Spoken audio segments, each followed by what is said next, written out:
আসসালামু আলাইকুম রহমতুল্লাহি বরকাতুহু। তে বন্ধুগণ, আশা করি আল্লাহ পাকের রহমতে সকলেই সহি সালামত আছেন। তো কবি খাজে একটা চাল ইউটিউব চ্যানেল 017140885009 এর পক্ষ থেকে আপনাদের সকলের প্রতি রইল একান্ত আন্তরিক শুভেচ্ছা ভালোবাসা। তো বন্ধুগণ, এখন আপনাদের সামনে যে বয়ানটা রাখবার চেষ্টা করব, বয়ানটার নাম হলো নিদ্রাহীনতায় হোমিওপ্যাথিক চিকিৎসা। নিদ্রাহীনতা মানে ঘুম আসে না, বুঝলেন না?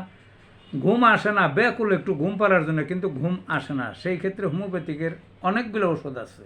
মাত্র একটা ওষুধ বলবো, এই একটা ওষুধ এই নিয়মে খাবেন।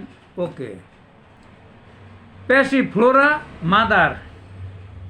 যখন ঘুমে যাইবেন, দিনেই হোক রাতেই হোক, যখনই হোক ঘুমের চেষ্টা করবেন, অর্থাৎ বিছানায় শুইবেন, শোয়ার আগে এই 20 ফোঁটা প্যাসিফ্লোরা মাদার একটু পানির সাথে খাইয়া লইবেন, তাড়াতাড়ি ঘুম আসে যাবে। ভালো থাকুন বন্ধুগণ।